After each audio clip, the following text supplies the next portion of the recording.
Ora, sejam bem-vindos a mais um episódio do Vamos Falar de Fumo, da edição Endurance. Este episódio vamos fazer um bocadinho diferente do que é costume e vamos separar as águas e pelas águas.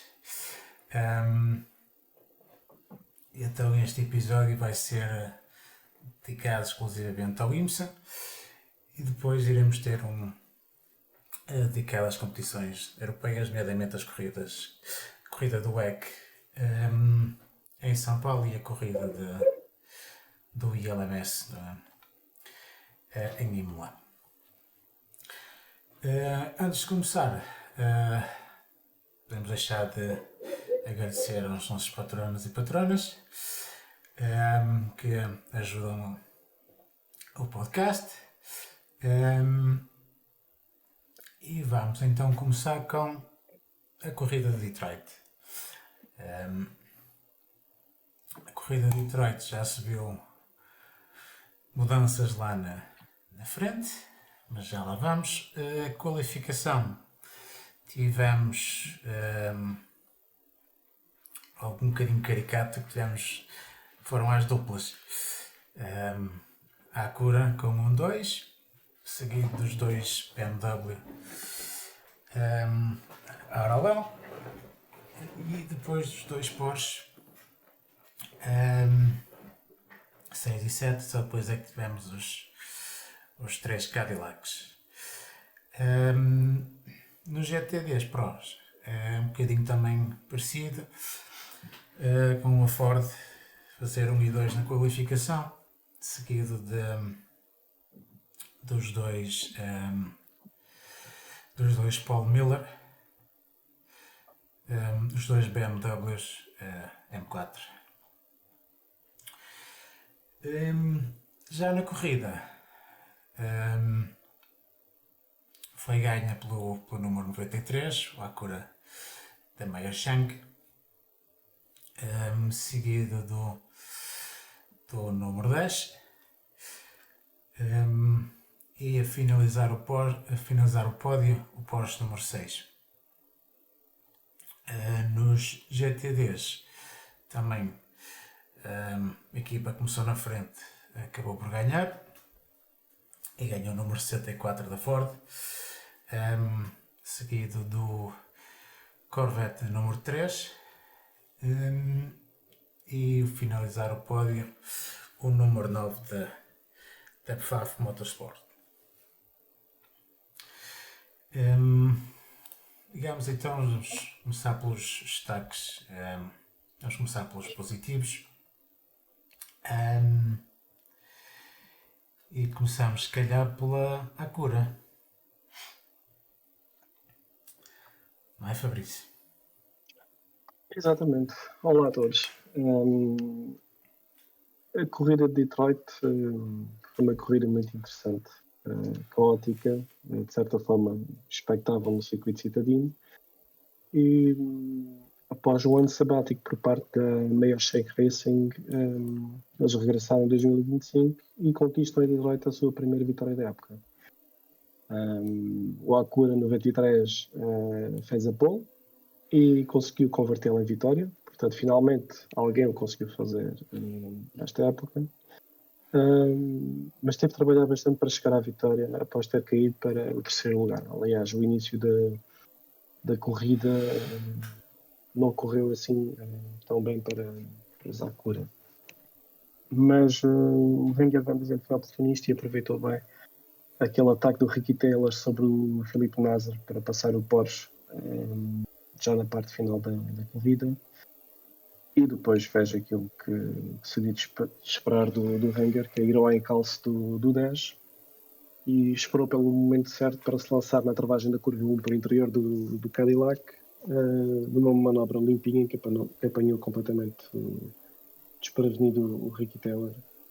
Portanto, fizeram aqui uma excelente corrida, uma grande corrida de 93 e um belíssimo resultado da Meyer Shank Racing, que alcança o primeiro lugar e ainda a sexta posição do 60.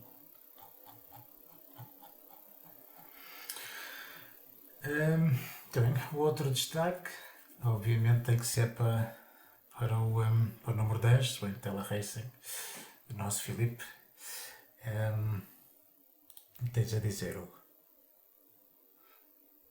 Bem, finalmente o carro 10 teve uma corrida bem conseguida este ano. Sobretudo depois de Laguna Seca, que foi uma corrida bastante. Enfim, foi uma corrida para esquecer, mas a Cadillac a correr em casa e a Wayne Taylor em particular, que tem estado uma miséria e, e vieram. E logo na semana a seguir a alemã, depois de uma corrida decepcionante, conseguiram executar uma estratégia um pouco diferente das outras equipas, estenderam ali o primeiro stint com o Filipe e depois ele passou a batata ao Ricky Taylor e pronto, enfim, tem simplesmente que assumir que cá a cura esteve melhor, mas ainda assim não deixa de ser um resultado positivo e, e pronto, não, neste momento tem que se assumir que a competitividade no Inter está demasiado alta e, e a Wayne Taylor parece não estar tão. Parece ter vindo a perder competitividade nos últimos anos. Por isso, um segundo lugar, apesar de um bocado agridoce por ter estado tão perto da vitória, mas não deixa de ser uma ótima colocação e uma base para o renascer da relação da Cadillac com a Wayne Taylor. Por isso, pronto, fiquei satisfeito por ver este pódio e finalmente uma corrida bem conseguida por parte da Wayne Taylor em 2025. E o primeiro Filipe, pódio deste ano. exato, exato. Eu concordo com o que o Hugo diz que pronto, não tem sido realmente tempos fáceis para a Wayne Taylor, quer com a Acura e depois com a passagem para a Cadillac. Mas sinceramente esta corrida já na qualificação tinha ficado expectante em relação ao que o Ricky Taylor conseguiria fazer e deu-me alguma esperança que seria possível alcançar aqui um resultado um pouco diferente do que tem sido norma. E depois o início do Filipe Albuquerque parece que foi com vontade toda, com manobras bastante musculadas a ganhar posições. Salva ganhou outras posições na primeira volta, depois acalmou um pouco e depois a tal decisão que falavas há pouco daquele stint muito longo, portanto aquele overcut que resultou em pleno e após as paragens, a paragem nas boxes já estavam em segundo lugar. Depois disso foi uma questão do Ricky pegar no carro e atacar o Felipe Nasser e pronto. Renger van der Ven depois nos 5 minutos de final foi mais forte, mas gostei bastante de ver a forma combativa como estiveram em pista, a estratégia que adotaram diferentes dos outros. Por isso gostei bastante desta corrida da Wayne Racing. Do Dash, sobretudo. Sim. Tudo isto vai de encontro ao que é o meu ponto também positivo, foi as mudanças no BOP que entraram em vigor para Detroit. Claramente equilibrou ali a balança mais para o nosso lado, para o lado que nos interessa a nós. A melhoria na competitividade dos Cadillac, nomeadamente o Wayne Taylor Racing, do meu ponto de vista, não se deve só a uma melhoria do carro, da performance do carro, mas também à mudança do BOP. Sim, concordo, Marcelo. Hum, e o que nos leva então a irmos aos pontos negativos. E podemos começar pelo, pelo Cadillac da Action Express. Hugo. Sim, eu acho que a XR, comparada à Wayne Taylor, teve uma prestação fraquinha nesta corrida. Eles, em toda a época, têm sido o porta-estandarte da Cadillac no IMSA. E pela primeira vez este ano, estiveram ali uns furos abaixo da Wayne Taylor. Pronto, e ainda para mais sendo a corrida caseira da General Motors, que patrocina um evento, acho que foi uma performance assim para avaliar e para melhorar no futuro. Não, enfim, é uma corrida caótica, um circuito curto. Não, a certo ponto não dá para fazer muitas mais melhorias, mas acho que se pedia mais da Action Express. Sim. E podemos também meter aqui ao barulho o número 40. O outro Cadillac da Wayne Taylor Racing que também teve uns furos abaixo do que o Dash conseguiu fazer. Não conseguiu ser tão digamos, musculado nas suas ultrapassagens. O circuito, como é óbvio, também não ajuda muito para este tipo de corridas, mas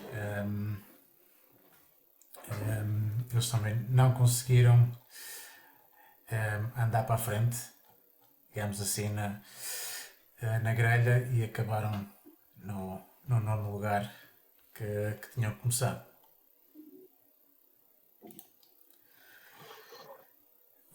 Sim, concordo. Acho que por contraste, não é? Um contraste com o 10 é muito evidente. Sim. Tanto no caso do 40 como do 31. Sim. O próximo destaque negativo vai para. Tem que ser para os BMW, não é, Fabrício? O próximo destaque, pois. Portanto, a BMW que andou para trás, não é? Portanto, eles acabaram por terminar em quinto e em sétimo numa corrida onde ficaram atrás de Cadillac e Acura e onde até a Porsche, que com este bloco revisto em Detroit, nota-se que o carro não estava tão bem quanto nas outras provas anteriores. Portanto, ainda ficou atrás. Portanto, quanto a mim, foi um fim de semana desapontante para a BMW. Esperava um pouco mais da parte desta equipa e deste construtor. Sim, eu concordo, porque ainda para mais a BMW tem sido particularmente forte em qualificação e isto era um circuito onde a qualificação se poderia valer. E pronto, quando eles têm essa particularidade, eles não a conseguiram aproveitar. E depois também não tiveram ritmo para subir na classificação em corrida. Portanto, eles saíram de terceiro e quarto na grelha de partida e pronto, e depois acabaram em quinto e sétimo. Portanto, andaram um pouco para trás, mas não sei se foi estratégia, se foi realmente o carro não estaria mais, o setup não estaria mais indicado, mas eu esperava mais.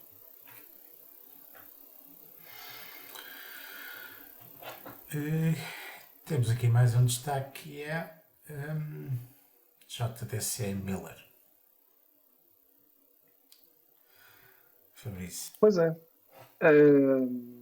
A pergunta que eu me coloco é se estiveram em pista.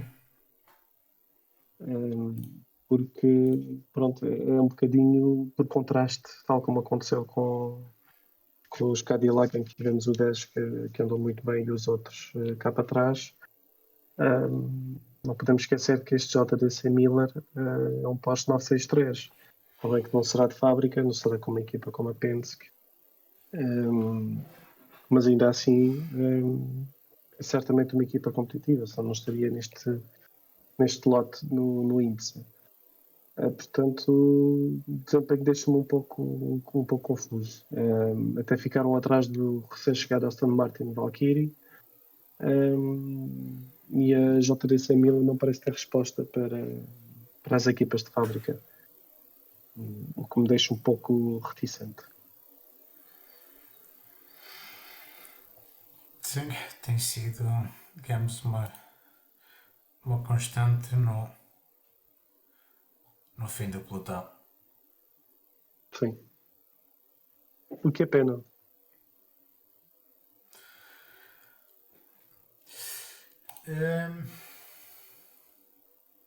Vocês têm mais algum muito chave? Destaque negativo? Não? Desculpa, tenho um, mas não tanto nos GTPs, é no geral. A transmissão do IMSA foi muito má. Não sei se sentiram o mesmo. Interrupções, paragens, som dos carros on-boards desfasados. Depois a realização também não mostrou alguns momentos mais quentes em pista. Pronto. Agradeço o facto de eles transmitirem as corridas em direto no YouTube sem custos. Mas de facto esta corrida de Detroit, a transmissão foi muito aquém, digamos assim. Mas também a transmissão internacional também penso que é a mesma da NBC, por isso também não, os custos também não são a razão da qualidade da transmissão. Pois não sei, sinceramente não sei dizer o que é que explica o que aconteceu em Detroit. Mas ficou, até comparando com as restantes corridas, não me recordo há muito tempo de ver uma transmissão assim no IMSA. Como é uma corrida partilhada com IndyCar, provavelmente os meios podem ser os mesmos e pronto, se calhar poderá ser nessa ordem de alguma coisa ter corrido ali menos bem a partilhar algum tipo de meios ou algo assim. Sobretudo porque a IndyCar este ano mudou da NBC para a Fox e a coisa não tem corrido muito bem. Por isso não sei se poderá ser por isso. Algum tipo de partilha de meios entre os campeonatos por terem o mesmo fim de semana de corridas. Mas talvez, não sei. É pena. Porque a corrida foi quentinha, foi animada. Sim, ficou aquém do que é costume. Sim.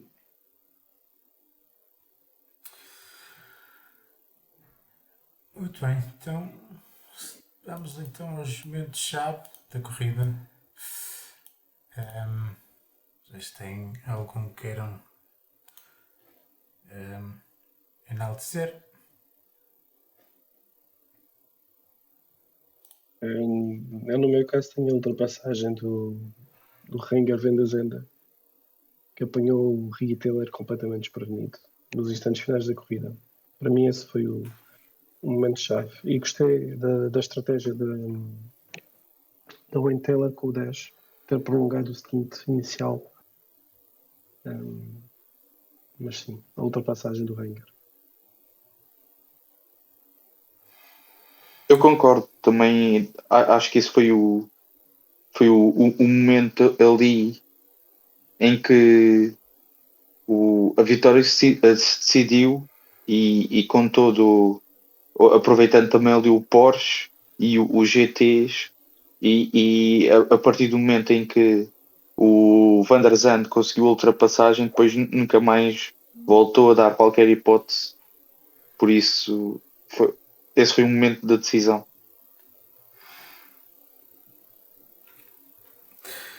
Concordo também.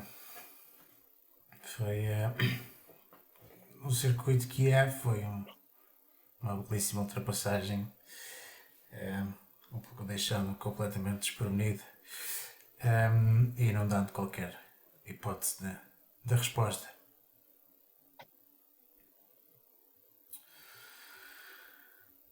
Apesar do Rick ainda se ter colado ao Rinha Vendas ainda. Portanto, ele ainda se colou, parecia que ainda queria lutar com ele, mas depois o Renger foi embora, ganhou uma margenzita e pronto. A história estava feita. Sim. Se não houver mais destaques, vamos então aos GTs. E começamos também pelos positivos. E podemos começar pelo principal destaque nos GTs, que foi Ford. Hugo. Sim, pois a Ford tem dado alguns fogachos no IMSA, mas isto foi assim a primeira circunstância em que eles conseguiram materializar e apesar de no final da corrida não terem a liderança, mas o Rockefeller conseguiu assumi-la. Por isso acho que foi conseguiu depois ultrapassar a concorrência e conseguiu a vitória para a Ford. Por isso, apesar de neste lado do Atlântico um Mustang ainda precisar de uns toques, parece que na América e também provavelmente ter a ver com o maior apoio direto da marca, o Mustang conseguiu uma vitória. Sim. A vitória na casa da sua grande rival, a GM. Tem essa particularidade.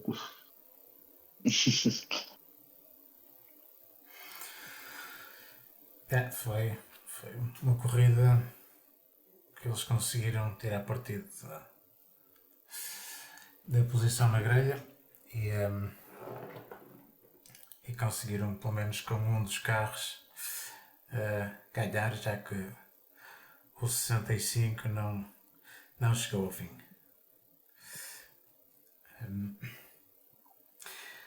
Mas temos então outro destaque positivo, que foi o primeiro pódio para a FAV Motorsport neste campeonato este ano.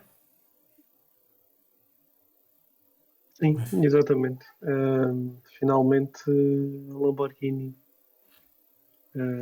a dar um ano de sua graça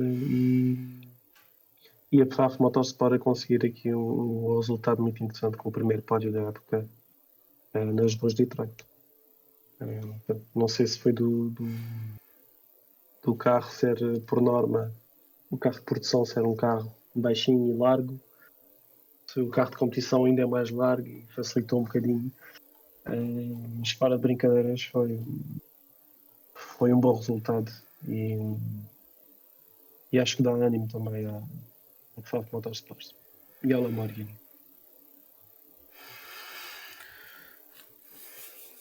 Muito bem, já nos negativos temos o destaque da BMW. Hugo. Sim, a BMW, tivemos ali o carro número 1 desde o início da corrida. Começou ali à falta de outro termo, começou a variar e, e depois simplesmente assumiu o papel de vilão da corrida. Passou ali depois a corrida toda, ali, sempre que passava algum carro, havia ali um 50-50 de chance de haver ali porcaria. Por isso, bem, foi uma fonte de interesse da corrida, sem dúvida. Desde pontos de travagem falhados, não é? Até foi uma corrida caótica por parte da Paul Miller. Assim. Portanto, eles começaram logo a corrida às turras um com o outro, o 1 e o 48. Depois houve paragens lentas, toques com adversários, levaram penalizações, penalização para infringir a velocidade na vida das boxes. Portanto, isto houve tudo. Foi de facto uma corrida demasiado atribulada para a BMW Paul Miller Racing em Detroit.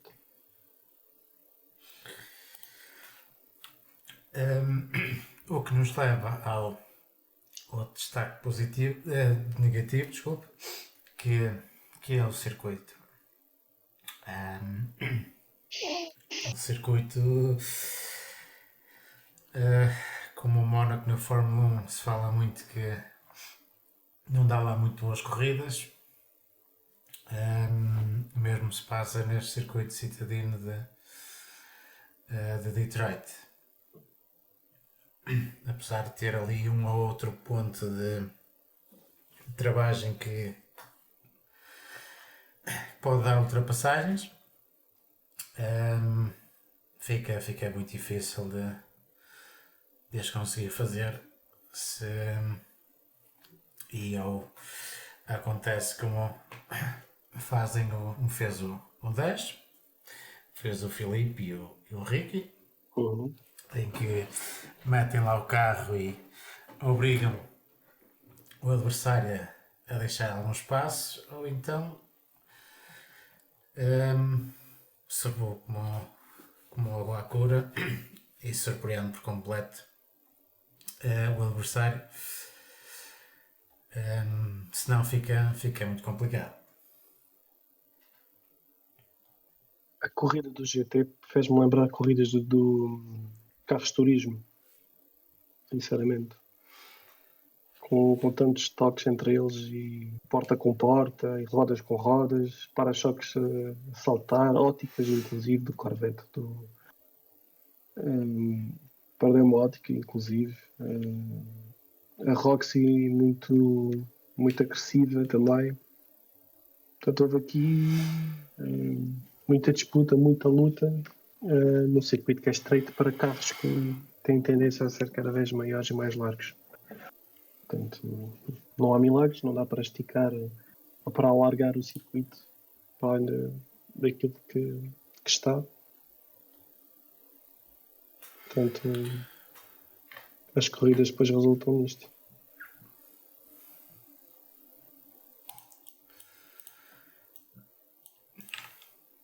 Não sei se tem algum momento-chave para os GTs. Se não, vamos. Não tenho, não. Não podemos avançar. Fica complicado às vezes. Avançamos então para a corrida de Watkins Glen. Uma corrida de 6 horas, corrida de resistência. E na qualificação tivemos também novamente os Acura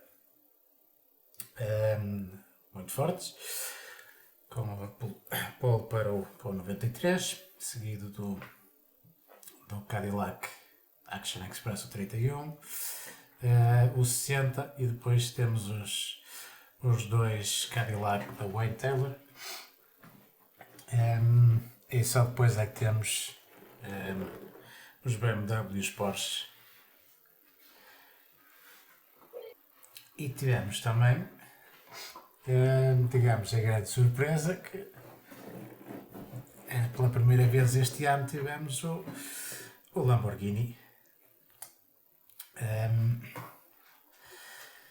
que estivemos de volta. E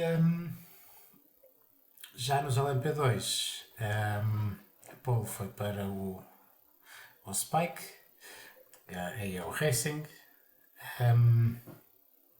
seguido da TDS Racing e da United com o número 22. No GT tivemos pole para o FAF, Lamborghini da FAF Motorsport, seguido do BMW da Paul Miller Racing. E no terceiro foi para o Corvette.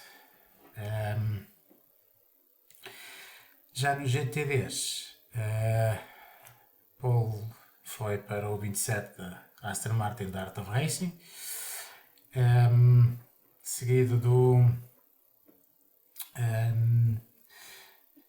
Corvette da DX DT, e em terceiro o Mercedes da Kart of Competition.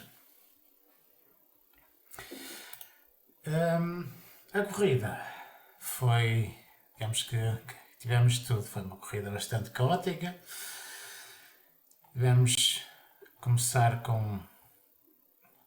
sem chuva, mas com, digamos, o piso um bocado pós-escorregadio. Depois tivemos bastante chuva e acabámos por depois ter uma grande parte também da corrida em piso seco. Tivemos bandeiras amarelas e fulcrociales com fartura.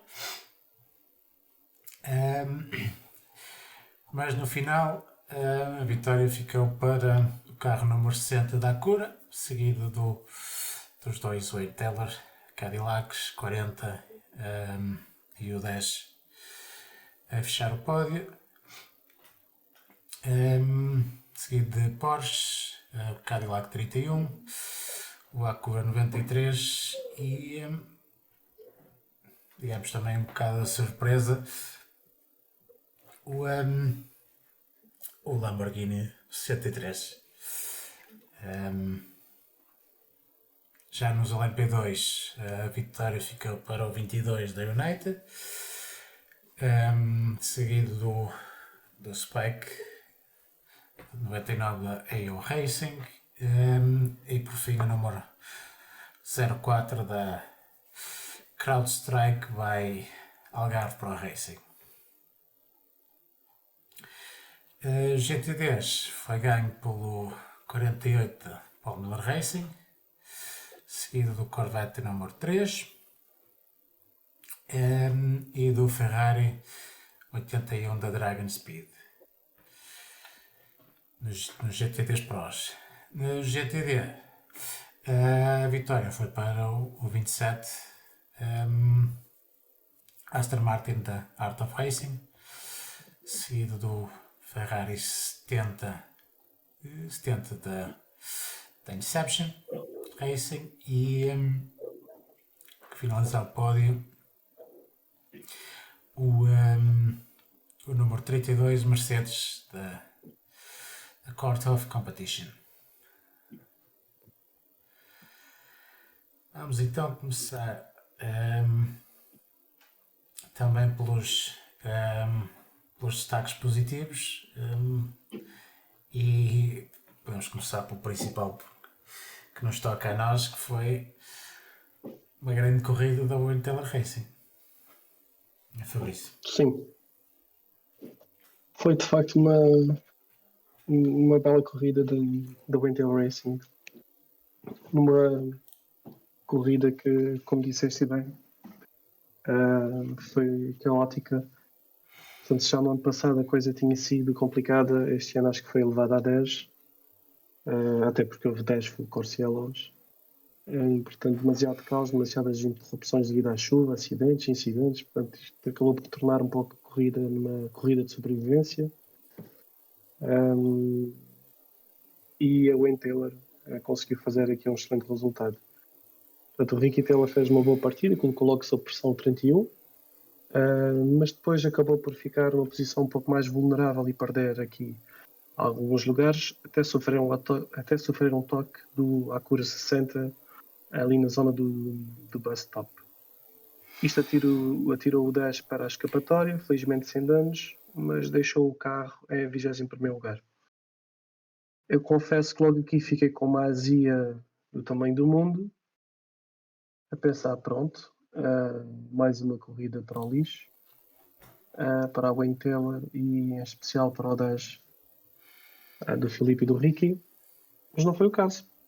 Portanto, tanto o Ricky como a equipa não baixaram os braços e após várias interrupções e um grande trabalho de recuperação, ao meio da prova o Ricky entregava o carro ao Filipe Albuquerque na mesma posição em que tinha partido para a corrida, portanto em quarto. Enquanto isso, no 40, o outro carro do Intel Racing, com o Luís lá atrás aos comandos, o início foi um pouco mais tranquilo e o Fox teve em ganhar posições para subir na classificação, com as decisões certas nos momentos certos, evitando confusões, numa corrida que, como já disse, foi extremamente caótica. Portanto, só isso não era nada fácil, evitar as confusões. Quando o Filipe Albuquerque retomou a pista em segundo, foi o ataque, tendo chegado à liderança após ultrapassar o Porsche número 6 de Matt Campbell, numa bela manobra, onde estavam 3 carros lado a lado, sendo que o outro carro, se não me falha a memória, era o Acura 93 de Nicky Halloween. Um pouco mais atrás, já com Jordan Taylor ao volante, o 40 tinha recuperado posições até terceiro lugar e parecia que a WTR seria capaz de levar este resultado até a final, mas lá está, o caos de incidentes e interrupções voltou a baralhar tudo. E quando faltavam 2 horas para o final, o 40 volta para trocar de pilotos novamente para o último teste da corrida, com pouco menos de 1 hora para o fim. O 40 volta a parar para colocar mais combustível e ir até ao fim, enquanto no 10 o Filipe poupava combustível para tentar parar o mais tarde possível, e assim foi até faltar 9 minutos para o final. Portanto, o 10 parou para um splash e retomou a corrida numa altura onde os adversários que tentaram levar a poupança até ao final foram ficando sem combustível. Quem beneficiou da estratégia foi o Intel Racing, que colocou os 2 carros no pódio. Portanto, o 40 ficou em segundo e o 10 no lugar mais baixo do pódio, em terceiro lugar. Um excelente resultado, sem dúvida, e uma subida de forma da Intel Racing, que dá seguimento assim ao resultado de Detroit, o primeiro duplo pódio da WTR com a Cadillac e o primeiro pódio consecutivo desde o regresso à marca americana. O 10 está em quinto no campeonato, a apenas 4 pontos do quarto lugar, que é o 24 da BMW Team RLL, e a cerca de 17 pontos do terceiro, que é o Acura 93. Quanto a mim, o Marcelo já falou disso há pouco, não estará alheio a estes resultados a alteração no BOP, que de facto parece ter tornado o Cadillac mais competitivo. De qualquer forma, conseguiram passar praticamente incómodos por esta corrida, que foi um caos absoluto. Portanto, parabéns ao Intel Racing.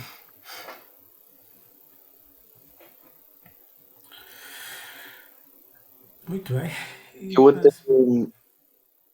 até estendia essa performance do Wayne Taylor a toda a Cadillac, porque a Wayne Taylor esteve muito bem, sim, mas eu acho que em termos de ritmo a Axon Express ainda esteve melhor, porque a Axon Express até teve alguns infortúnios durante a corrida, teve um na box e depois também teve uma espécie de peão.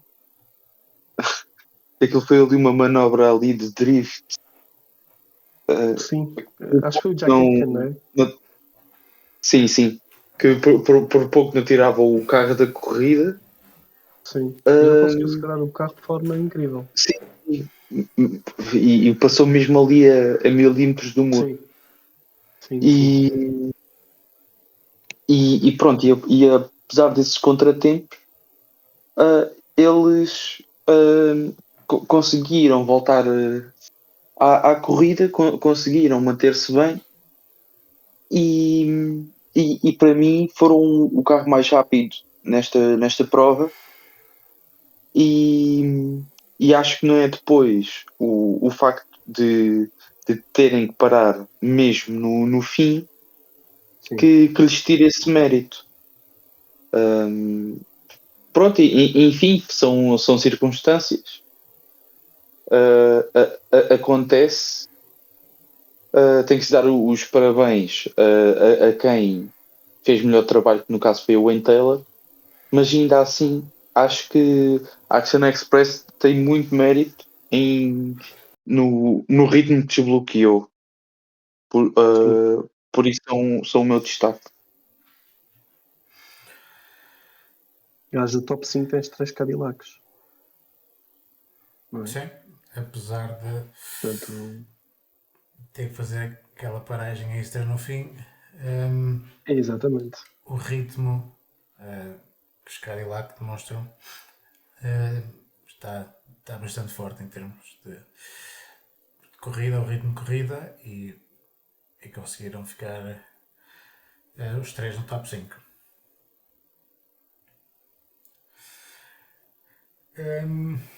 O outro destaque positivo que temos aqui que é o 60 e o 63, o Lamborghini que tinha ao volante Romain Grosjean e Dani Kvyat.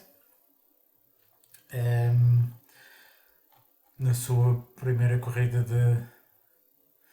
de regresso, e a corrida de regresso sendo a equipa de fábrica, né? Após a separação com a. Já estava a faltar o nome. Mas pronto. Pois já somos dois. Mas pronto, após a separação das águas, eles voltam finalmente ao IMSA e fazem uma excelente corrida. Conseguiram ter mais performance e dar luta ao BMW e até ficar à frente deles. Chegaram até em momento a liderar a corrida. Por isso, claramente, o destaque positivo também tem aqui para eles, para o excelente trabalho que fizeram nesta corrida. Sem dúvida. Aliás, para mim foi uma grande surpresa, confesso. Aquele stint inicial do Romain Grosjean. Aquilo foi muito bom de se ver. Portanto,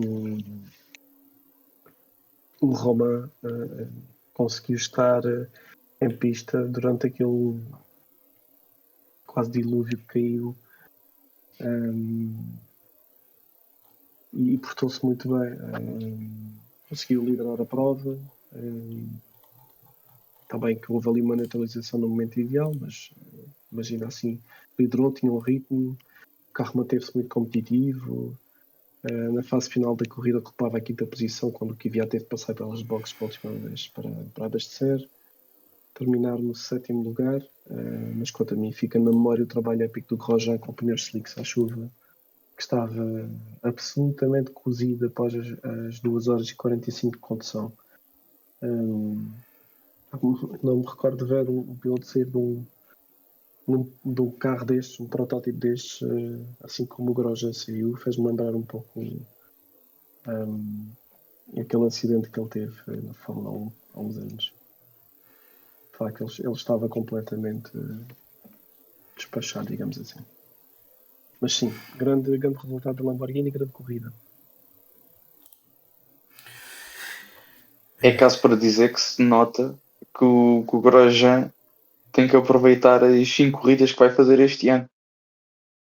Porque enquanto piloto não deve ser nada gratificante assinar um contrato a pensar que se vai fazer um determinado número de provas e que se tem determinadas expectativas e depois acabar apenas a ter um projeto. Aquilo basicamente é uma morte lenta, porque não acredito Hum. que a Lamborghini, se quisesse investir, não tinha havido toda esta polémica. Por isso, e sem investimento, aquele projeto não vai a bom porto. Por isso deve ser bastante frustrante ficar a época toda apenas a fazer as provas de endurance e com um carro que ele sabe perfeitamente que não é o ideal, mas, mas depois chega nestas circunstâncias e dá o show que deu. Por isso foi mesmo uma coisa mesmo fenomenal e enfim, também basta ter acompanhado a carreira inteira do Grosjean e, e sobretudo também os últimos anos dele na IndyCar para saber que é a definição do piloto que é capaz do melhor e do pior. Porque o Grosjean, quando acorda virado para a Lua, é um piloto fantástico e proporcionou-nos isso em Watkins Glen.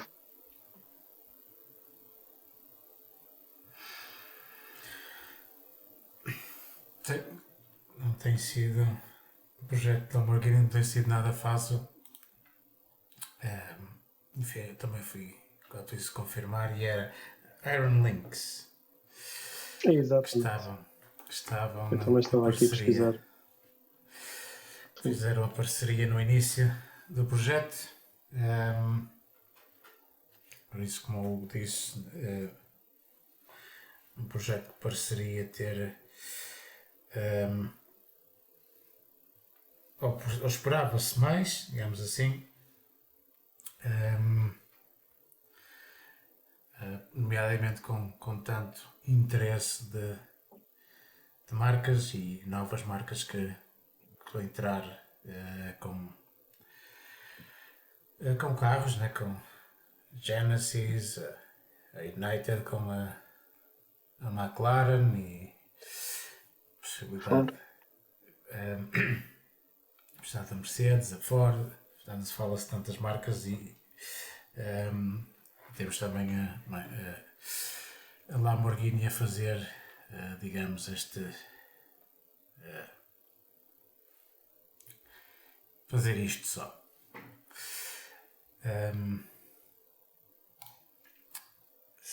Não sei se tem mais algum destaque positivo. Se não, Nos GTPs, não. avançamos então para os destaques negativos. E podemos começar com a BMW. Ficaram bastante aquém das expectativas. Fabrício. Bem, BMW M Team RLL prometeram bastante no início da temporada com 4 pontos consecutivos em 4 corridas. Não conseguiram converter nenhuma vitória e chegados a este momento, a BMW M Team tem apenas 2 pódios em 6 corridas. O Watkins Glen foi mais uma prova marcada por erros e o resultado espelha o que foi a prova. Portanto, o 24 Isvantor e Philippe Eng ficaram em oitavo e o 25 do Mark Whitman e do Shona van der Linde abandonou. Portanto, com esta cisão entre a Rail Enterman, o Lemming Racing e a BMW, creio que cada vez estarão mais abertas as portas para outra equipa e provavelmente a WRT assumir os comandos deste GTP, mas já falaremos disso mais à frente. Quanto a mim, gostava de ver a BMW com outro tipo de resultados, mas não foi o caso. O Watkins Glen foi mais uma desilusão.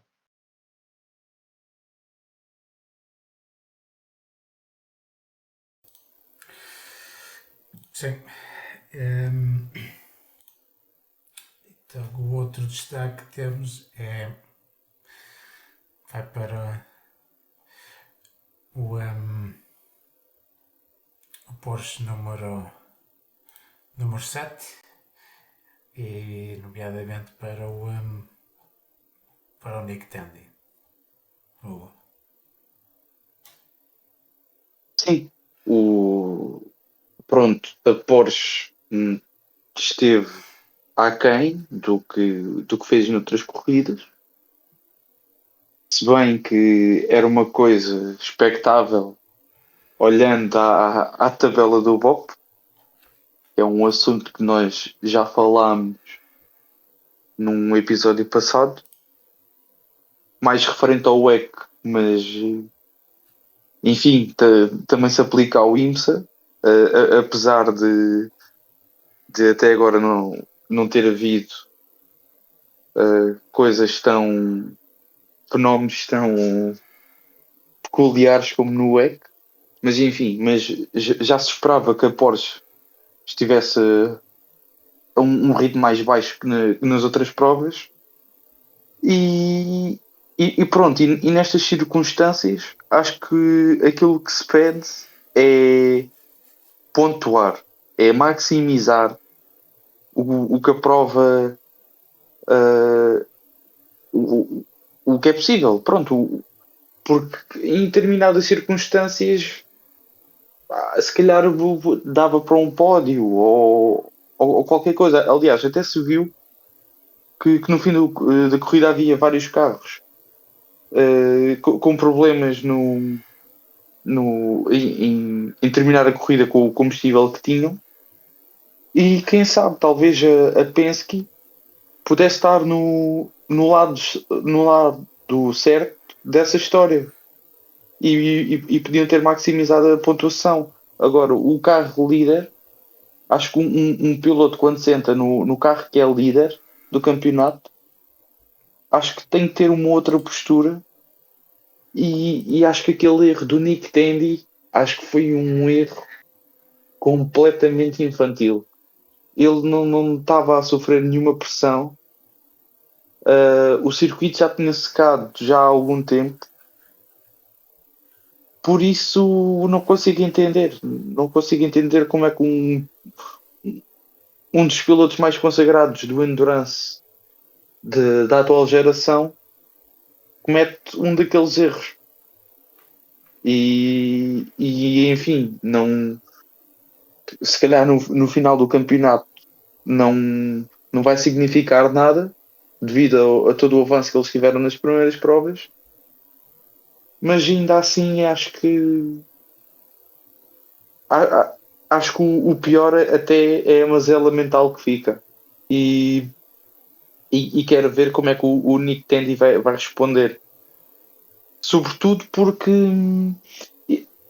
a prova foi na semana imediatamente a seguir a Le Mans e Le Mans foi uma prova que não lhe correu nada bem a ele, nem ao Felipe Nasr, porque tiveram de dividir o carro com o Pascal Wehrlein, que era a terceira prova no 963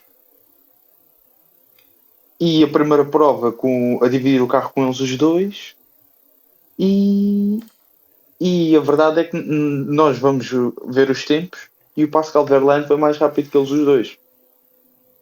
Por isso, enfim, acho que não foi uma situação feliz.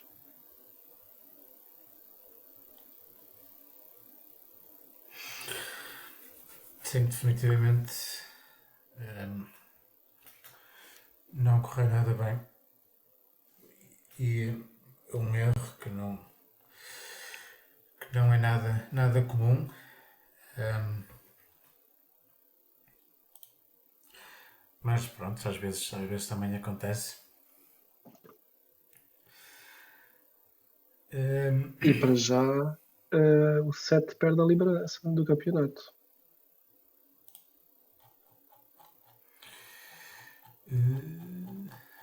acho que sim.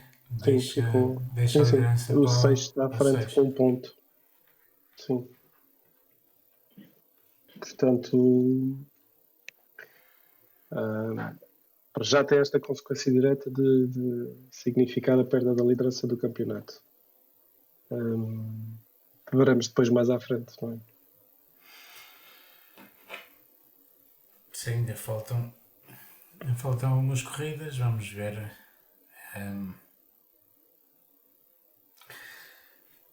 se continuam assim em termos de BOP ou se há alguma revisão. Mas continuando assim, fica bem mais difícil para eles lutarem pelo título, claramente.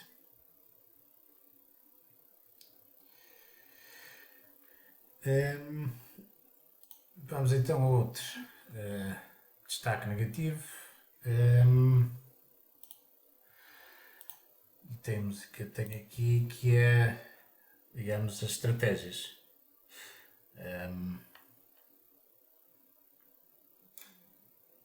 Pouco o arriscar deles, também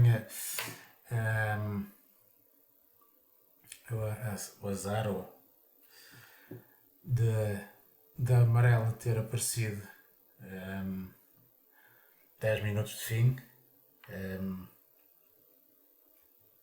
Fez com que tanto 93 como depois o 31 tivessem que parar a 2 e 3 voltas do fim para meter combustível, porque não teriam suficiente para chegar ao fim da corrida. Foi ali uma estratégia que poderia ter dado resultado, mas que acabou por ditar as suas posições e também a diferença, apesar de ser um mal menor, né? A diferença para os 4 carros da frente que acabaram perto uns dos outros, depois daquele recomeço com 3 voltas para o fim.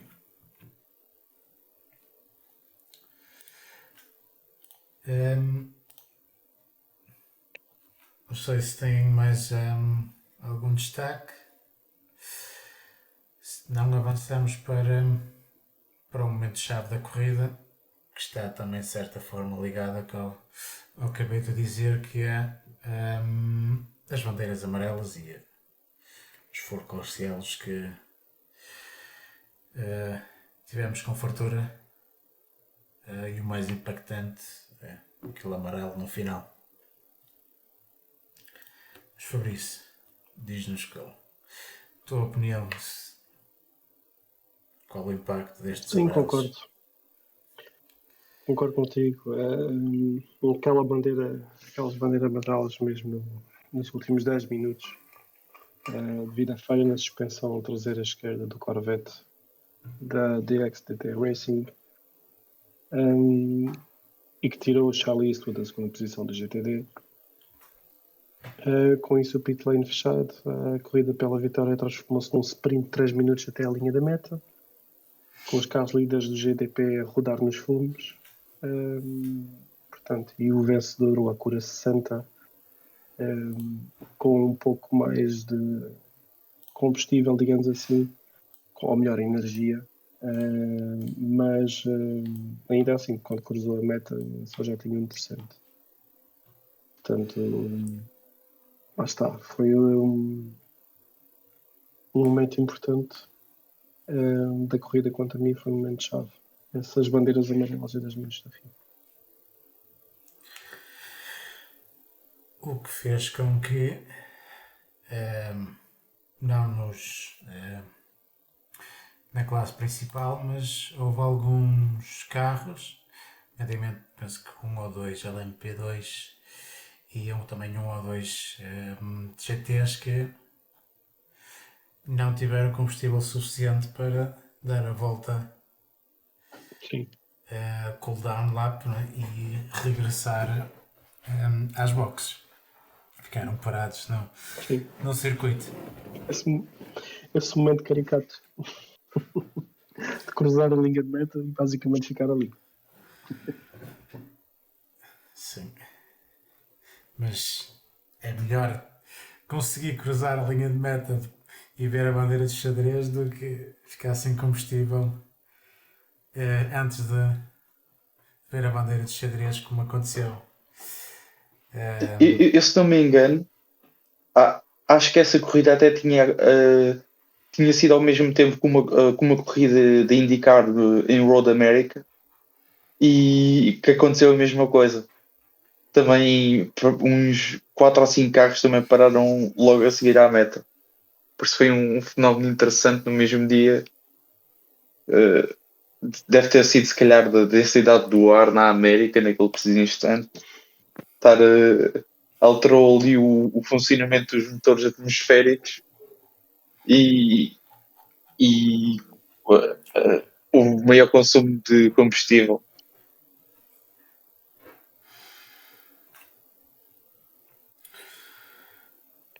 Ora, muito bem. Fechando com a categoria principal, vamos então aos destaques positivos nos LMP2.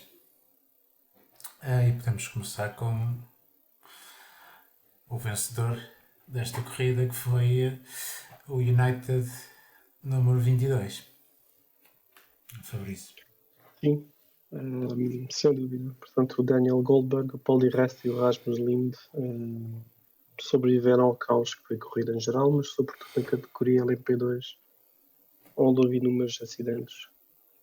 Sendo, aliás, o mais incrível aquele que viu o carro da PR1 Mathiasen Motorsports levar com um LMP2 de frente, que era o carro número 11 da TDS Racing.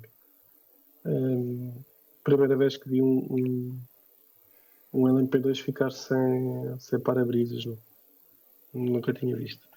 Felizmente ninguém se magoou. Em relação ao United, quem iniciou a corrida foi o Goldberg, na terceira posição da grelha partilha, e teve de enfrentar as condições de pista traiçoeiras, várias interrupções e reinícios após safety car, e conseguiu manter o carro em pista com pneus slicks à chuva na fase inicial e ainda alcançar o top 3. Depois houve um problema numa porca de uma roda que fez com que a paragem nas boxes para troca de pilotos e pneus demorasse mais e caíram para o oitavo. Mas Rasmus Lind foi à caça dos lugares da frente e quando entrou o carro a Paul di Resta, o 22 já estava em segundo. A parte final foi intensa e apesar de muita pressão por parte do vencedor alemão, que era o Spike, o carro 29 da AL Racing, e aquelas bandeiras amarelas no final, com um sprint de 3 minutos no final da corrida, o Paul di Resta conseguiu cruzar a meta à frente de Dan Cameron por apenas 6 décimas. Foi a segunda vitória da época para o 22 da United. Tinham vencido em Daytona e vencem agora a Watkins Glen. E assumiram também a liderança do campeonato na categoria LMP2.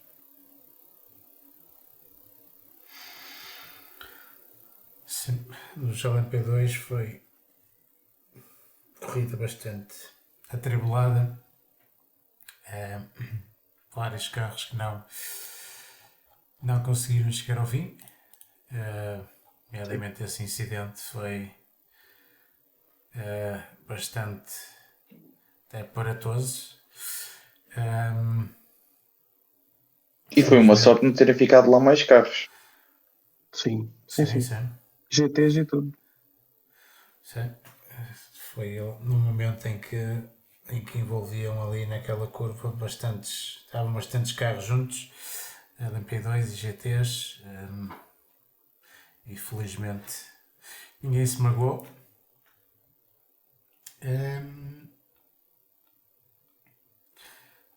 Mas sim, foi depois também, como já falámos, aquela amarela conseguiu juntar ali os carros e foi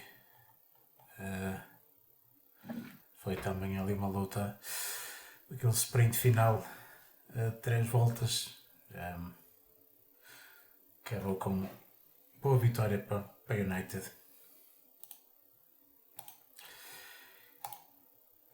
Falta ainda mencionar no LMP2 a estreia do Manuel Espírito Santo no IMSA. A primeira corrida do piloto português ao volante do LMP2 número 73 da Pratt Miller. Tinha como companheiros Chris Cumming e o Pietro Fittipaldi. Acabaram em 7º lugar. Foi uma boa corrida.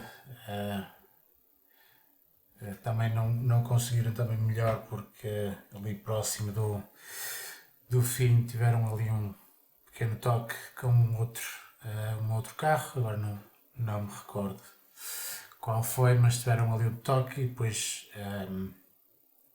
fizeram um peão e acabaram por perder vários lugares.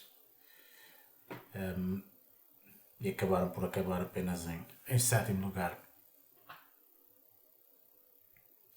Salvo erro, levaram um drive-thru também por causa desse toque. Se não estou em erro. Mas, de qualquer forma, o Manuel Espírito Santo esteve muito bem nesta sua estreia no IMSA. Ele, inclusive, quando pegou no carro, o carro, salvo erro, estava por volta da 5ª posição, algo assim. E, portanto, ele recebeu o carro do Chris, saiu de nome, e depois entregou o carro ao Manuel na 5ª posição e depois o Manuel conseguiu levar o carro até ao topo da classificação dos LMP2. Portanto, para quem se estreia e numa corrida tão caótica, acho que esteve em muito bom plano.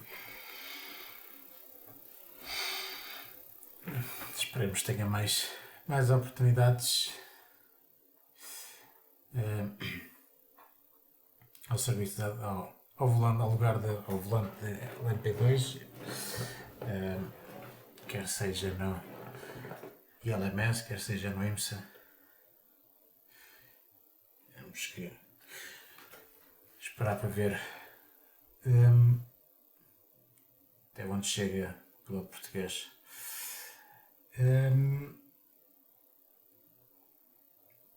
Passamos então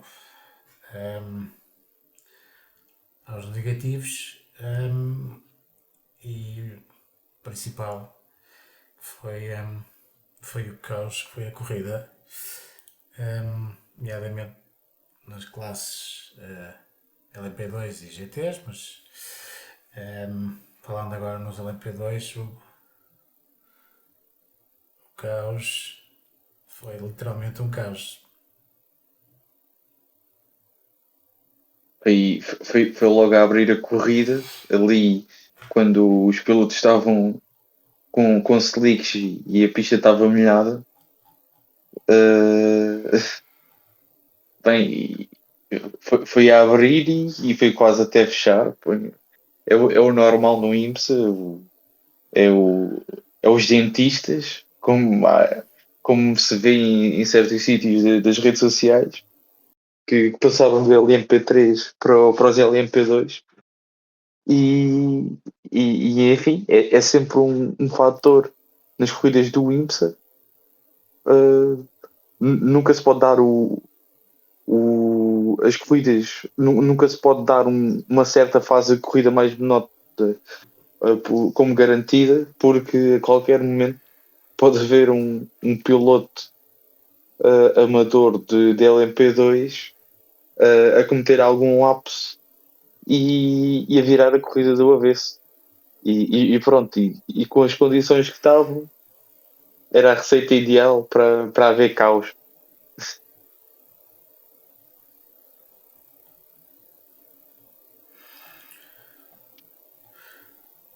Sim, bastantes carros não conseguiram chegar ao fim que estava aqui.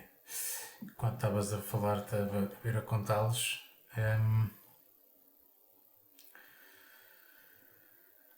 Temos aqui, se eu estou em erro, acho que foram 15. Alguns conseguiram voltar. Se não estou em erro, foram 15 carros entre GTs e LMP2. Foram bastantes. Sim. Contei 15. Em todas as categorias, já todos são 15. Sim. Sendo a grelha à partida para esta corrida de 55 carros.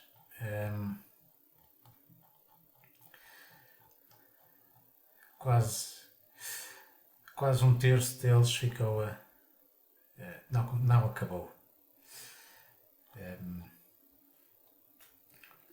Isso acho que espelha bem o caos que foi esta corrida. Avançamos então para os GTs. Temos aqui um ponto positivo. Não, dois, desculpa. Que são primeiro os três construtores diferentes no pódio. Fabrício. Temos a vitória do 48 da Paul Miller Racing, seguido do Corvette, também da Pratt Miller Motorsports. O número 3. E o Ferrari 81 Dragon Speed. Portanto, eu gosto de ver diferentes construtores, diferentes marcas, todos aqui envolvidos em disputas e nos pódios. Portanto, gosto de ver que pelo menos todos têm a oportunidade de lá chegar e de conseguir obter bons resultados. E depois o único destaque que eu tenho aqui no GT10 foi mesmo a vitória do carro da Art of Racing, do Aston Martin 27, que partiu da primeira posição na grelha de partilha, graças à pole de Zach Robichon, e conseguiram a primeira vitória do ano em Watkins Glen. Portanto, pelo meio perderam alguns lugares, mas mantiveram-se terminados e depois conseguiram a ultrapassagem na última volta, que lhes valeu o lugar mais alto do pódio.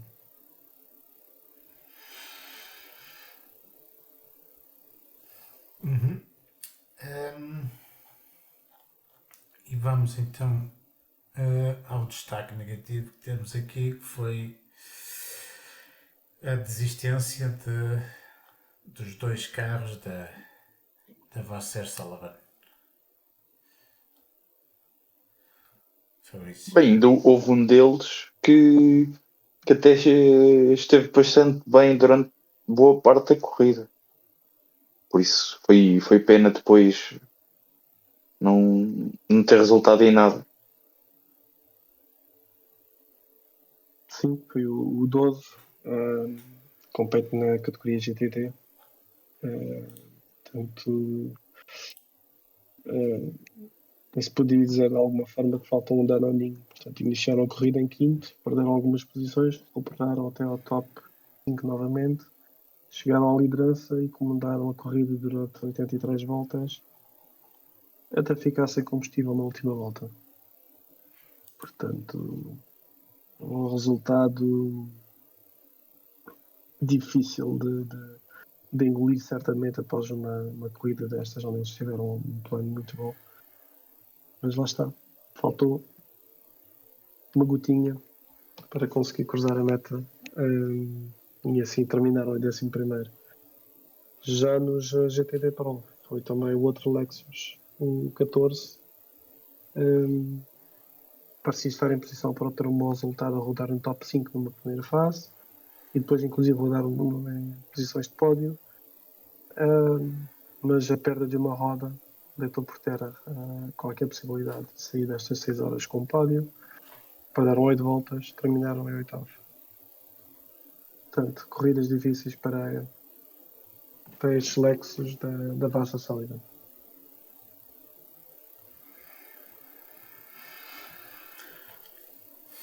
Bem, não sei se tem algum destaque, momento-chave, quer para o MP2, quer para GTs.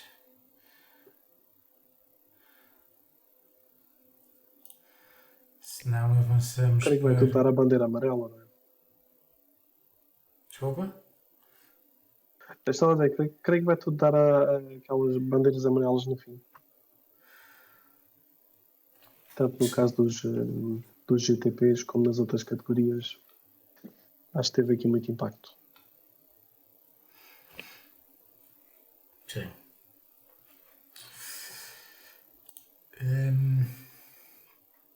Avançamos então para aqui uma ronda de notícias, e começamos com a principal que apareceu aqui há coisa de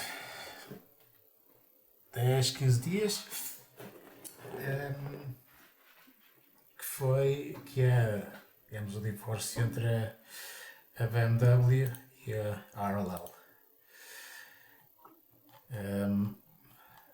BMW e a Rahal Letterman juntaram forças em 2009 para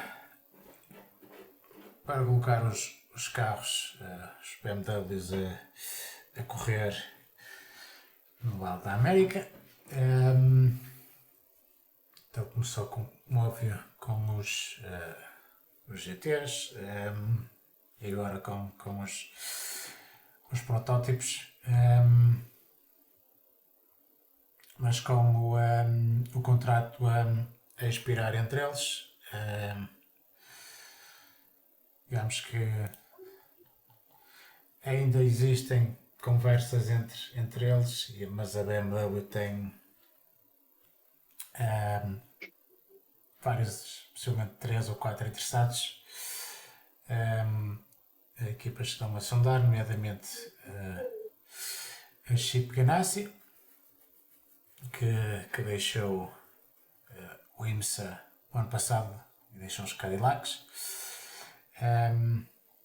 mas também fala-se da Pratt Miller, e há também a equipa que gera os carros do outro lado do Atlântico, a WRT, que até é também uma possibilidade de tomar conta da parte americana, digamos assim, das corridas, nomeadamente nos protótipos. Qual é a vossa opinião? Acham que faz sentido na mudança? E qual seria, É a assim, meu ver, a vossa escolha de equipas? a RLL tem cometido vários erros estratégicos durante as corridas, mas eu acho que em termos de desempenho, em termos de ritmo, não acho que se possa fazer um serviço muito melhor. Pronto, mas quando vamos ver, se calhar os resultados foram bastante afetados pelos erros estratégicos. Agora, acho que o meu verdadeiro problema quanto a este divórcio são as opções. Porque a Pratt Miller não sei se conseguiria fazer um serviço melhor. Parece-me uma estrutura mais pequena e pronto, a RLL pode ter vários defeitos, mas até são uma estrutura profissional e acho que se fossem mais pressionados pela BMW internamente em vez de tanto descontentamento público como a BMW andava a mostrar, acho que eles poderiam simplesmente contratar os reforços necessários para melhorar a operação. A Chip Ganassi é uma equipa que o Chip Ganassi precisa de dinheiro. Ele nunca vai gastar um tostão a mais do que aquilo que lhe dão. E foi isso que correu mal com a Cadillac. Por isso, se a BMW estivesse disposta a gastar, ok, ia correr bem. Mas ao mesmo tempo, os recursos que eles tinham dedicados ao endurance, penso que são os recursos que neste momento estão dedicados à expansão na IndyCar, porque eles neste momento na IndyCar eles uma parceria com a Meyer e pronto, por isso eles teriam que expandir-se para poder regressar a um IMSA com 2 carros a tempo inteiro.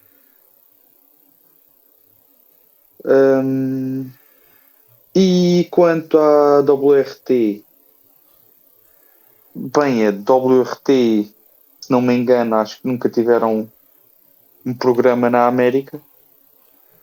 Por isso, para mim também é uma incógnita. O que é que eles iriam fazer? Eles iriam contratar um local para toda a operação ou haveriam elementos que iriam estar a transitar entre a Europa e a América para manter a operação?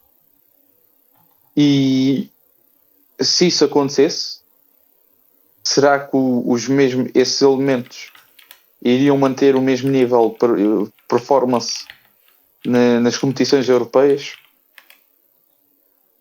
Por isso, a meu ver, existem demasiadas incógnitas para que se possa garantir que esta decisão tenha sido mais benéfica para a BMW. Por isso, estou expectante para ver qual é que é a solução que eles vão anunciar para tirar uma conclusão.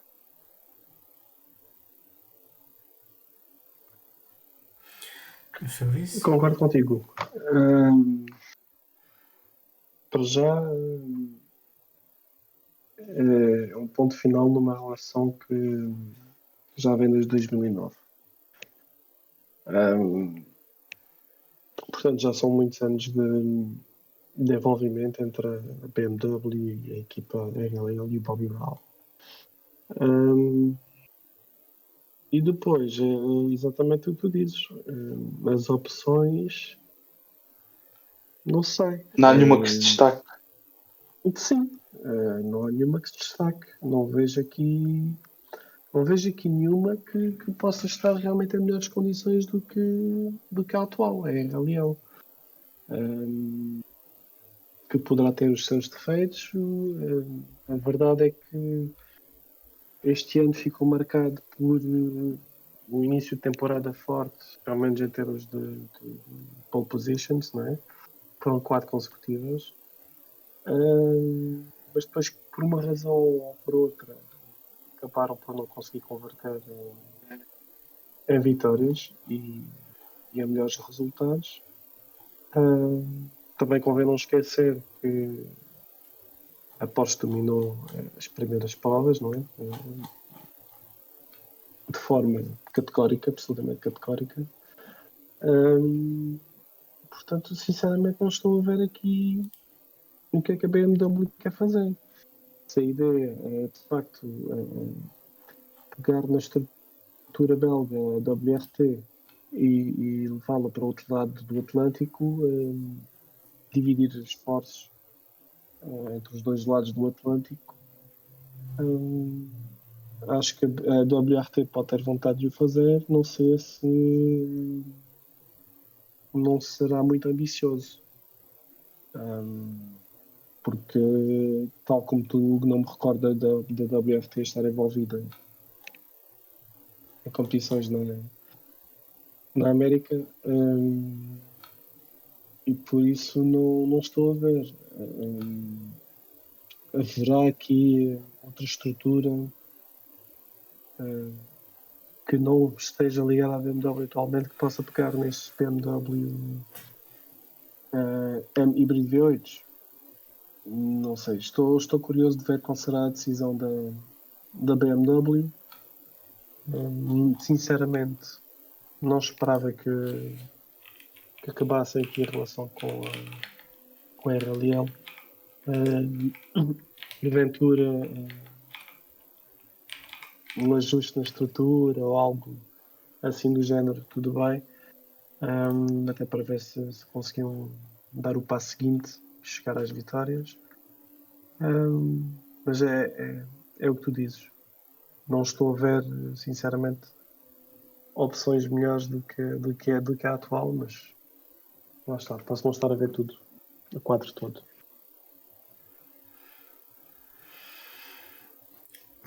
Concordo plenamente com vocês. A WRT parece-me, digamos, complicado, a não ser que eles operem em equipa a partir da Bélgica, a partir da Europa. Não é? Que em termos de equipa eles já estão envolvidos em 3 campeonatos. Estão no GTA World Series, no WEC e no ILMS. Mas apenas no WEC, só estou no WEC com nomeadamente a categoria principal de Hypercar. Por isso, a tomar em conta da operação também a corridas no IMSA, teriam que alinhar depois também termos de calendário, não é? Com os pilotos, provavelmente ter ali 2 ou 3 digamos de reserva que eles possam trocar entre os carros, mas não é assim, não é tão fácil quanto isso. Das restantes equipas, acho estranho aparecer as notícias, não é, que se vão acabar com uma parceria. Por isso acho complicado agora voltarem com a palavra atrás, não é? E continuarem com a RLL. As outras,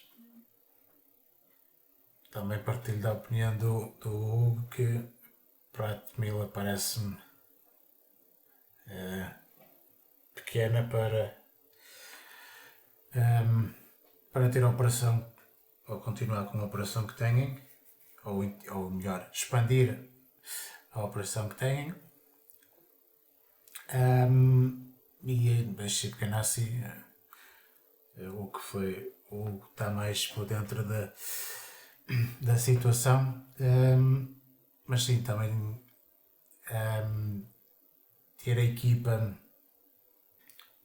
no indicar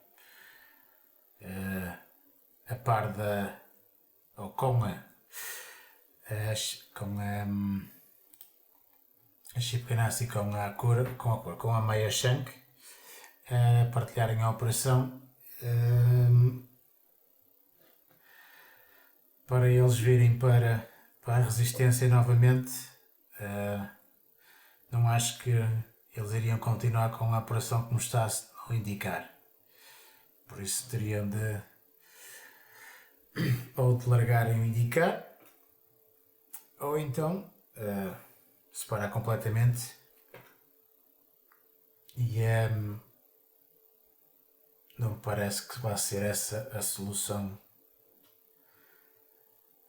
para a BMW, a não ser que eles estejam interessados em investir bastante para continuar com com uma equipa do outro lado do Atlântico. Pois ainda há uma questão que é nessa conversa com a WRT. Fica-se um pouco sem perceber se for realmente a opção da WRT, se será para manter um programa portanto, integral para a época toda do IMSA, portanto, contando aqui com as corridas de sprint, ou se haverá aqui de alguma forma uma operação mais reduzida em que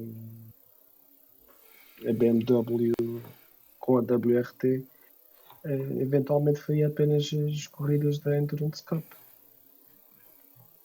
Uma forma aqui de poupar aqui alguns recursos. Não sei. Sinceramente, acho um pouco estranho. Percebo que possam ir para o lado da WRT, porque lá está a WRT. Portanto, é quem faz a parte operacional no WEC e, portanto, está habituado ao carro. Agora, tudo o que seja pegar neste carro e entregar a outro para começar a perceber como é que este carro funciona, são carros muito complexos e que precisam certamente de tempo. Aliás, viu-se que a Wayne Taylor Racing sofreu no início quando pegou no Cadillac. Tenho muitas dúvidas, mas estou expectante. Mas para mim, porque a questão é, se a WRT vai para a América,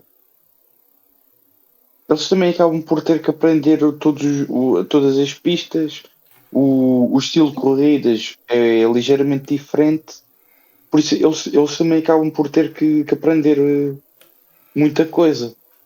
Não seria mais simples, se calhar mais adequado, fazer um simples programa, troca de conhecimento entre a RLL e a WRT, mandar elementos da WRT para acompanhar as corridas na América e até o oposto, também mandar elementos da RLL para as corridas no WEC, não seria mais benéfico?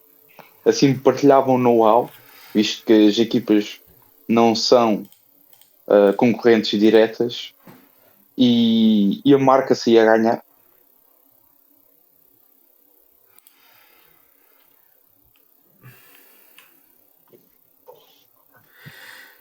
A questão Pois, bom, essa é a questão. Acho que pode-se colocar, mas a partir desse ponto de vista, não é? Eles teriam que estender o contrato com a RLL, porque o contrato acaba este ano, por isso.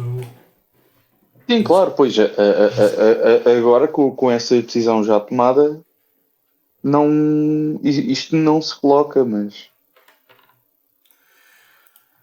Pois, eles precisam era de uma equipa, né, que continue o projeto para 2026 e para lá. Por isso eles teriam que renegociar e continuar com a RLL e depois para haver essa partilha e essa troca dos mecânicos e dos técnicos.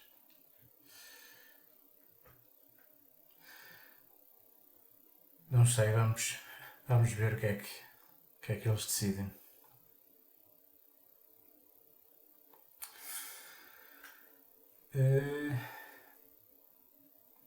Outra notícia que temos aqui é os rumores de envolvimento da Porsche ou a sua diminuição do envolvimento no programa. Vai para cá e que pode levar a uma potencial saída da equipa ou da sua estrutura de fábrica dos Hypercar e dos GTPs no IMSA. Hugo. Qual é a tua opinião sobre este tema com a Porsche? Bem, muito honestamente, hum, acho que tudo cai no campeonato.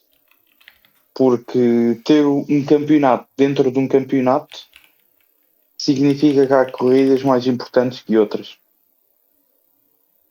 E muitas das corridas sprint são fim de semana divididos com a IndyCar.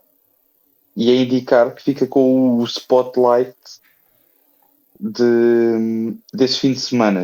Ou seja, o IMSA é relegado apenas para a categoria de apoio. Por isso, e depois também acresce que os convites para Le Mans são baseados apenas na taça de endurance. Ou seja,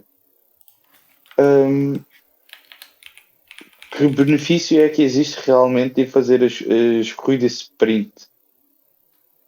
Que até costumam ser em circuitos citadinos, muito mais suscetíveis de haver confusão. Bem, segundo estes rumores, a Porsche parece querer dizer-nos que essas corridas realmente não têm assim tanto significado para eles. E muito honestamente, minha visão pessoal, eu tendo a concordar. Acho que essas corridas normalmente não têm o mesmo gosto. Parece que é apenas uma forma virtual do campeonato se dar a conhecer aos adeptos de IndyCar por corrida acontecer no mesmo fim de semana no mesmo circuito. Porque enquanto corridas há apenas uma troca de piloto, às vezes os pilotos até fazem apenas um stint e nem chega a haver tanta variância estratégica, ou havendo variância estratégica é mínima. Por isso eu acabo por ter menos interesse nessas corridas do que nas corridas verdadeiras de resistência. E enfim, é o conceito do campeonato do IMSA, mas talvez as marcas percebam que não lhes dá o mesmo retorno.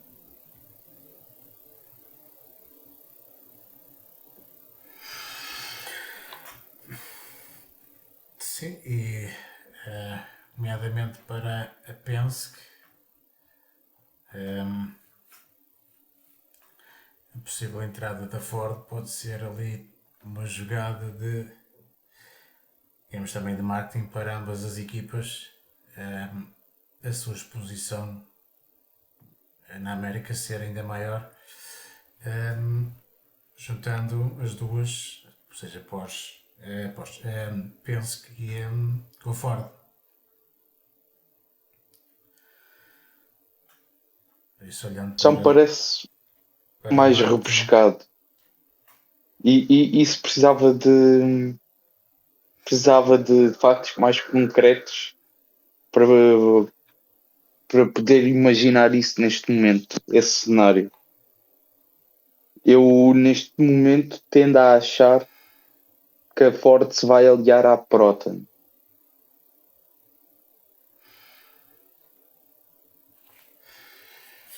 sim, já estão juntos no GTs, por isso é sempre pode haver sempre ali uma continuação do acordo, mas só assim a tirar assim um bocadinho a faca ao ar e ver se espetava ou não. E sobretudo como a Proton também tem programas nos protótipos, acho que era juntar o útil ao agradável. Já tem uma ligação e a Proton passava a ter presença oficial apoiada por uma marca nos protótipos.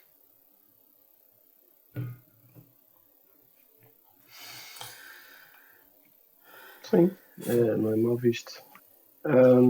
Se bem que existem de facto rumores que a Penske terá pelo menos tido umas conversas iniciais com a Ford para 2027. Bem, eu sinceramente em relação a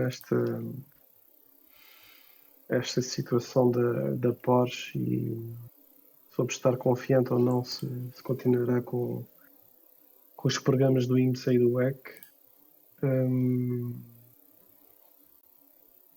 não me agrada muito. Porque estamos a falar aqui de uma grande marca envolvida nas corridas de resistência com um palmarés muito interessante. E não gosto de ver já caímos no campeonato, caiu tanto aqui como no WEC, caiu naquele risco de estar somente na mão de construtores, apesar de eles entregarem a parte operacional normalmente a equipas privadas, digamos assim. Mas a verdade é que se o construtor decide sair, torna-se um pouco complicado manter depois o programa. E por isso não me agrada estes rumores sobre se a Porsche irá continuar ou não. Depois fico um pouco a pensar se poderá passar por uma redução do programa no IMSA, que era aquilo que estavas a falar há pouco, Hugo, focar-se somente nas corridas de endurance e deixar as corridas sprint um bocadinho, se calhar na mesma ótica da BMW que falávamos também há pouco. Mas também fico a pensar se isto não será indicativo de que nem tudo está bem. Porque, repare, era aquilo que nós já falámos aqui há uns episódios atrás, que são muitos construtores envolvidos no campeonato, em que no final só um é que saga campeão. No caso do WEC é um bocadinho diferente, porque há aquela corrida que são as 24 horas de Le Mans, portanto, quem ganha as 24 horas de Le Mans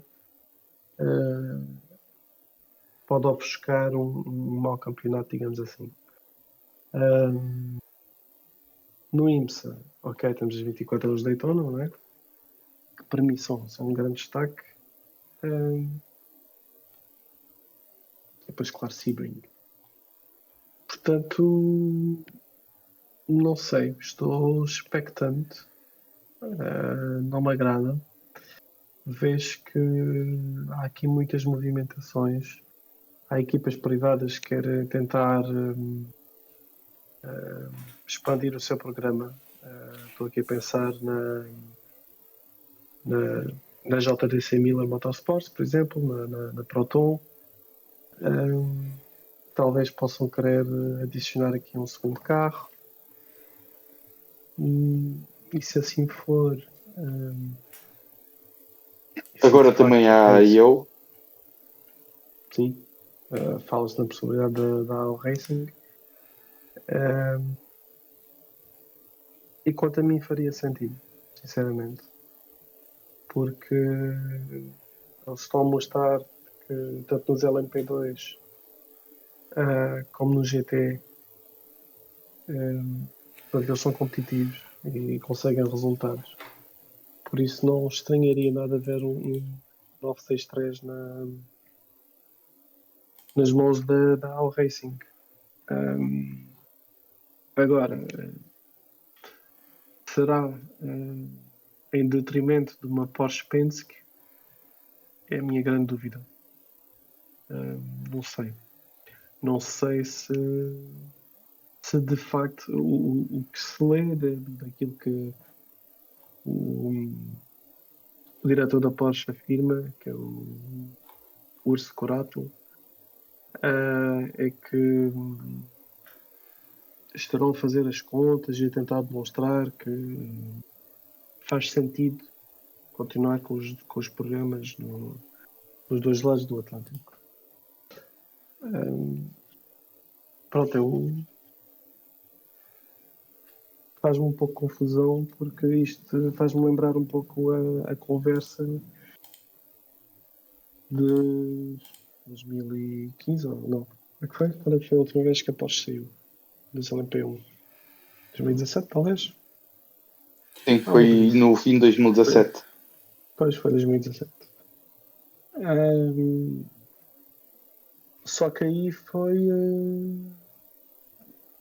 pelo menos na altura, já acompanhava assim com bastante atenção as corridas de resistência e não me recordo de haver rumores que a Porsche estaria em vias de saltar fora, ao contrário, por exemplo, da Audi. Até que de repente saiu o anúncio e foi tipo, olha, daqui a 2 ou 3 corridas, tchau, vamos embora.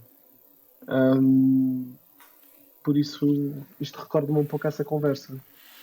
Não sei. Não sei o que pensar, sinceramente. Fico muito expectante, muito reticente, porque se uma estrutura como a Porsche penso que foi já este ano, domina as primeiras provas do IMSA. Lidera o campeonato. No WEC, este ano as coisas não estão a correr tão bem. Já sabemos, já falamos porquê. Apesar disso, Lima até foi muito positivo para a Porsche.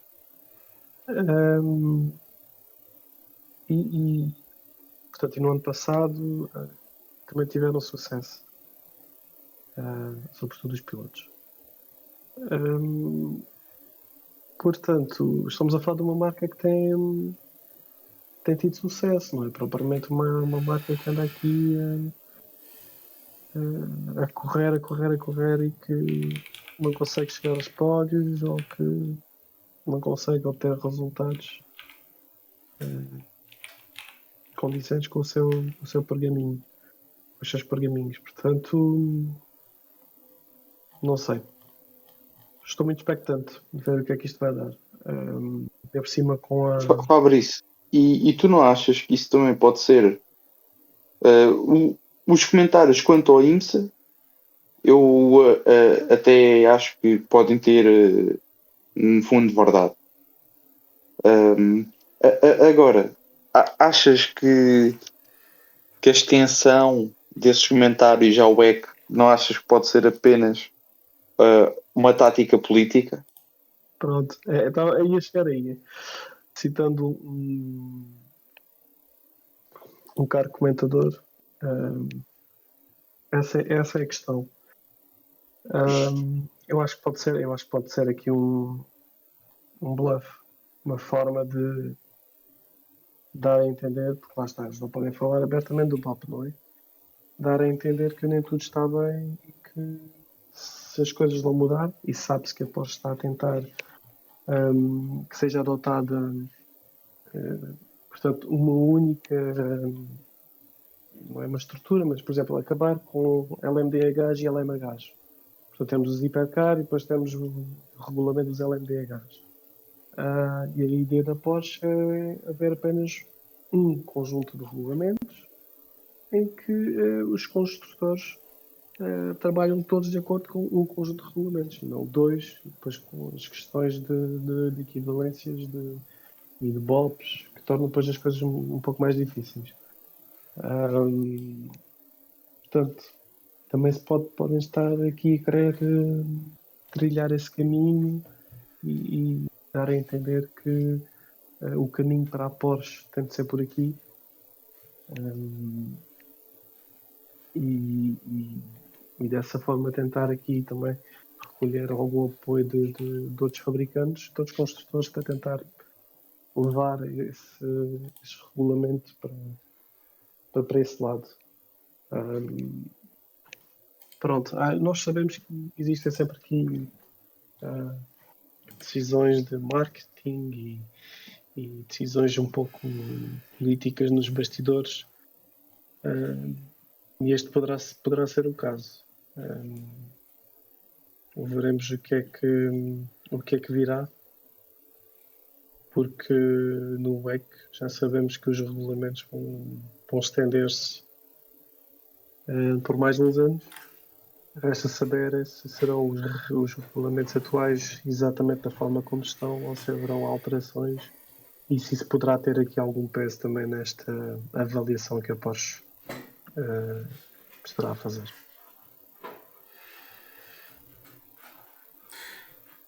Claramente, falando-se da extensão até 32, não é?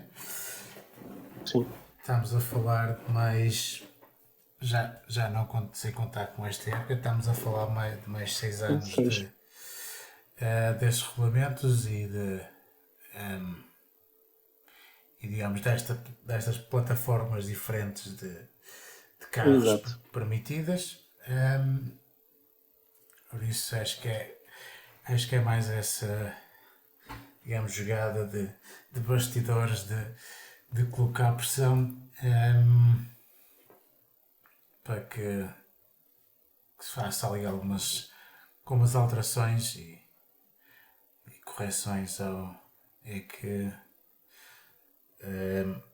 digamos que puxar a brasa à sua sardinha e para que possam eles ganhar mais corridas e digamos principalmente ganhar Le Mans, que apesar de neste caso do WEC ser o campeonato, Le Mans tem mais nome, fica mais lembrado quem foi o vencedor de Le Mans do que quem foi a equipa que ganhou o campeonato. Sim.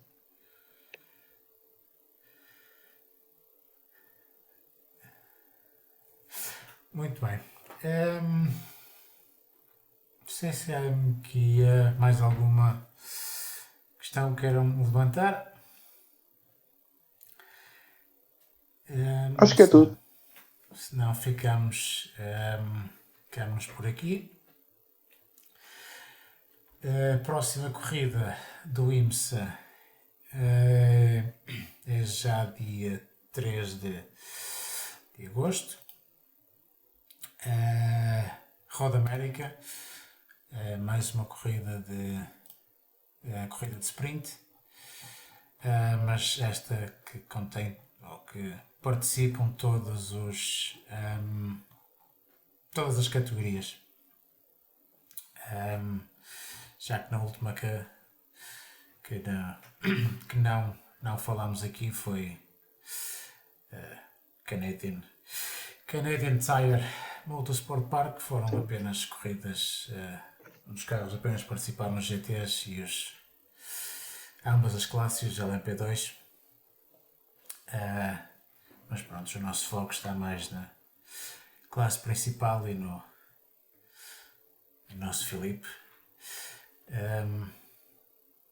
Isso, próxima corrida, 3 de agosto, Road América, está aí à porta. E também depois até lá nos próximos dias teremos ainda também depois disponível o próximo episódio que, como disse no início, ficará a corrida do WEC e do ILMS. Por isso até lá estejam atentos, que nos próximos dias estarão disponíveis os episódios.